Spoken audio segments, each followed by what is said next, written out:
Hello प्यारे बच्चों, आप सभी का इस प्यारे से चैनल राजपूत मैथ क्लासेस में आपका स्वागत है। तो बेटे, आज की क्लास में हम लोग कक्षा 12 की जो कुमार मित्तल प्रकाशन की जो भौतिक विज्ञान की किताब है बेटा, इस किताब में जो आपका पाठ 4 है यानी संधारित्र। तो बेटा, इस पाठ में जो आपके आंकिक प्रश्न है जिन्हें हम न्यूमेरिकल के नाम से जानते हैं, तो बेटा इन्हीं प्रश्नों का हल आज की क्लास में हम लोग सीखेंगे। तो बेटा, आज की क्लास में हम लोग प्रश्न 25 का हल समझेंगे। बेटा, इससे पहले की क्लास में हम लोगों ने प्रश्न नंबर 1 से लेकर प्रश्न नंबर 24 तक के सभी प्रश्नों का जो हल था डिटेल में हम लोगों ने भिन्न भिन्न वीडियो में समझा था। तो बेटा, आज की क्लास में हम लोग प्रश्न नंबर 25 का हल समझेंगे। तो बेटा, अगर आपको बेटा पिछली वीडियो देखना है, वो चाहे बेटा आपकी थ्योरी की हो चाहे बेटा न्यूमेरिकल की हो, तो बेटा आप हमारे चैनल की प्लेलिस्ट में जाएंगे और वहां पे बेटा आपको 2 टाइटल मिलेंगे। एक टाइटल मिलेगा क्लास 12 फिजिक्स न्यूमेरिकल का, बेटा न्यूमेरिकल वाले टाइटल से आप बेटा न्यूमेरिकल देखेंगे। अगर आपको थ्योरी देखना है तो थ्योरी वाले टाइटल से बेटा आप थ्योरी देख सकते हैं। ठीक है बेटा, आज की क्लास में बेटा अंत तक बने रहिएगा। आज की क्लास में हम लोग केवल प्रश्न 25 का हल समझेंगे। तो बेटा आज की क्लास में आपको अंत तक बने रहना पड़ेगा, तभी बेटा आप इस प्रश्न का हल जो है अच्छे से समझ पाएंगे। ये बेटा प्रश्न परीक्षा के लिए मोस्ट इंपॉर्टेंट है। मैंने क्लास शुरू होने से पहले ही बता दिया था। आज की क्लास में हम लोग यानी पाठ 4 संधारित्र जो कक्षा 12 की जो कुमार मित्तल प्रकाशन की जो भौतिक विज्ञान की किताब है, उसमें आपका जो न्यूमेरिकल दे रखा है यानी जो आंकिक प्रश्न दे रखे हैं, उसमें जो प्रश्न नंबर आपका 25 है उसका हल हम लोग समझेंगे। प्रश्न बेटा अपनी किताब से मिला लीजिएगा। चलिए क्लास की शुरुआत करते हैं। हाँ बेटा हमारे चैनल को सब्सक्राइब और वीडियो को लाइक करना बिल्कुल मत भूलिएगा। इस वीडियो को शेयर करना भी मत भूलिएगा। ठीक है बेटा, चलिए बेटा क्लास शुरू करते हैं। प्रश्न आपको 25 जो है स्क्रीन पर दिखाई पड़ रहा होगा। तो बेटा प्रश्न 25 कहता है कि 100 माइक्रोफैरड का समांतर प्लेट संधारित्र 400 वोल्ट तक आवेशित है। यदि इसकी प्लेटों के बीच की दूरी आधी कर दें तो प्लेटों के बीच नया विभवांतर क्या होगा और इसकी संचित ऊर्जा में क्या परिवर्तन होगा। तो बेटा देखिएगा, सवाल बहुत ही आसान है, लेकिन इसके जो पॉइंट है उन्हें आपको समझना पड़ेगा। तो सुनिए बेटा, यहाँ पे बात उस समय की है यानी 100 माइक्रोफैरड है और विभव जो है 100 माइक्रोफैरड का एक संधारित्र है और वहां पे जो बेटा है 400 वोल्ट का यहाँ पे विभव दे रखे हैं। ठीक है, और प्लेटों के बीच की दूरी आधी कर दी जाती है, तो हमें नया विभवांतर ज्ञात करना है। तो सुनो बेटा, सबसे पहले काम करते हैं, हम नया विभवांतर तो ज्ञात कर लेंगे, लेकिन हमें इसी प्रश्न में संचित ऊर्जा में परिवर्तन निकालना है। तो बेटा ऊर्जा में परिवर्तन निकालने के लिए हमको 2 ऊर्जाएं पता होनी चाहिए। ठीक है, तो यहाँ पे संधारित्र वाले पाठ में आपका जो संचित ऊर्जा का फार्मूला होता है, वैद्युत स्थितिज ऊर्जा का फार्मूला, वो बेटा होता है U बराबर 1/2 CV²। तो बेटा पहले हम U1 का मान निकालेंगे और फिर U2 का मान निकालेंगे, फिर दोनों में से जो माइनस कर देंगे और माइनस करने पर जो हमें प्राप्त होगा उसी को बेटा बोलेंगे संचित ऊर्जा में परिवर्तन। ठीक है बेटा, तो बेटा इस प्रश्न को लगाने के लिए पहले हम U1 ज्ञात कर लेंगे और U2 ज्ञात कर लेंगे। तो बेटा कैसे ज्ञात करेंगे इस चीज को पहले समझते हैं। तो यहाँ पे प्रश्न में दे रखा है 100 माइक्रोफैरड। तो बेटा यहाँ पे पहली धारिता दे रखी है, तो C1 बराबर बेटा हम लिख लेंगे 100 माइक्रोफैरड। और सुनिए बेटा, यहाँ पे ये म्यू है, म्यू का मतलब होता है बेटा माइक्रो। ठीक है, तो माइक्रोफैरड है। 1 माइक्रो जो होता है बेटा वो आपका 10⁻⁻6 के बराबर होता है। और यहाँ पे क्या लिख देंगे, फैरड। ये C1 हो गया। और सुनिएगा, यहीं पे हम एडवांस में ही एक और पॉइंट लिख देते हैं, क्योंकि आवश्यकता पड़ेगी, चाहे पहले निकालो चाहे बाद को मान निकालो। तो जब U1 ऊर्जा निकालोगे तो आपको C1 की आवश्यकता पड़ेगी और V1 की आवश्यकता पड़ेगी, लेकिन जब U2 ऊर्जा निकालोगे तो वहां पे जो धारिता होगी वो C2 लिया जाएगा। तो इस प्रश्न में हमसे कहता है बीच की दूरी आधी कर दी जाती है। तो जैसे ही बेटा बीच की दूरी को आप आधी करोगे, हमसे प्रश्न पहले ही कहते थे, यानी बेटा प्लेटों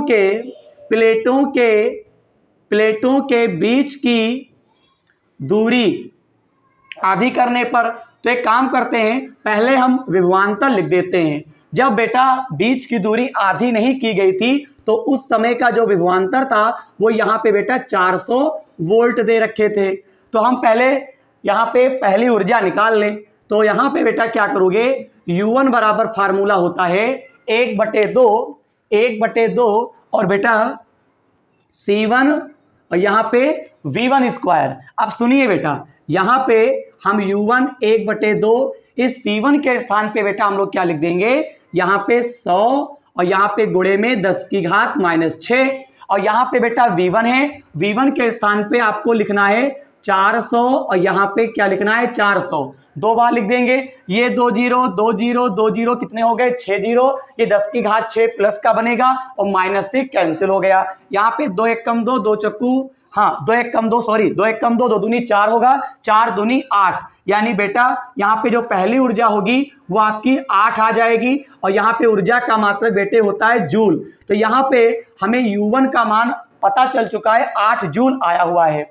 अब सुनिए बेटा, इसी प्रश्न में आपको जो अब कह रहा है उसे समझना पड़ेगा। हमसे प्रश्न में क्या कहते हैं बेटा, प्लेटों के बीच की दूरी, प्लेटों के बीच की दूरी बेटा हम क्या कर देंगे, आधी। प्लेटों के बीच की दूरी आधी करने पर, देखिए आधी करने पर, प्लेटों के बीच की दूरी जब आधी कर दोगे तो बेटा मैंने आपको पिछली क्लास में पढ़ा रखा है, धारिता जितनी पहले दी होगी, ठीक है, जितनी भी दी होगी, और अगर आप उसके बाद अगर आप दूरी आधी कर देते हो उनके प्लेटों के बीच की दूरी, तो धारिता 2 गुनी हो जाएगी। यानी पहले आपका 100 था, अब यहाँ पे हम C2 का जब मान लिखते हैं तो ये कितना हो जाएगा, 200 गुणे 10 की घात -6 फैरेड हो जाएगा। ये बात आपको समझनी पड़ेगी, ठीक है। पहले धारिता 100 गुणे 10 की घात -6 थी, प्लेटों के बीच की दूरी हमने आधी कर दी, C2 का मान आ गया 200 गुणे 10 की घात -6 आ गया।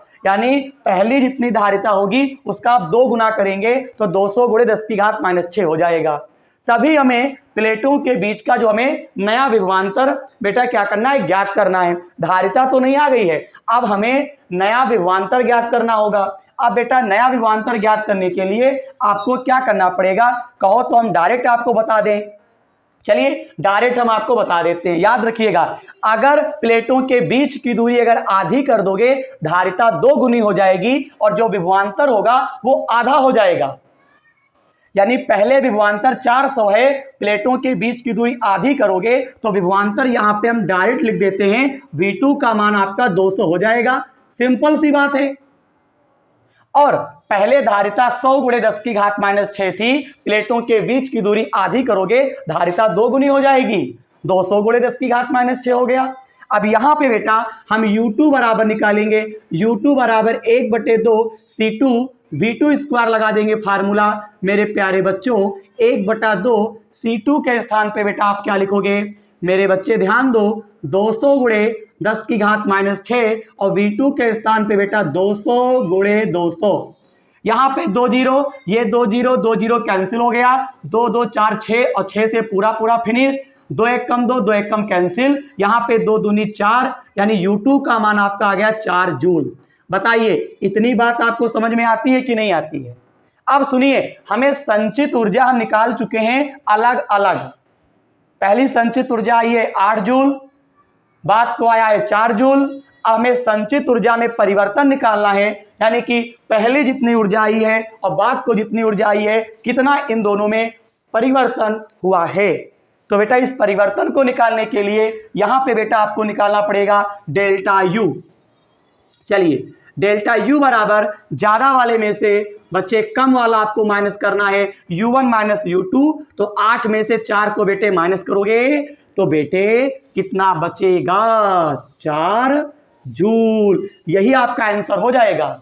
तो बेटा आज की क्लास में मैंने आपसे पहले ही बता दिया था कि आज की क्लास में हम केवल प्रश्न 25 का ही हल समझेंगे। ये प्रश्न नंबर 25 जो है पार्ट 4 संधारित्र का है।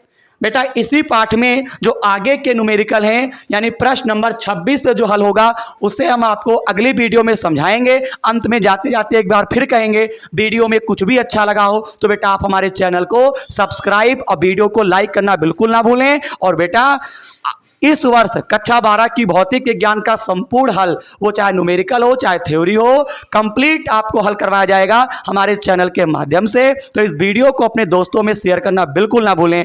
मिलते हैं अगली वीडियो में। धन्यवाद।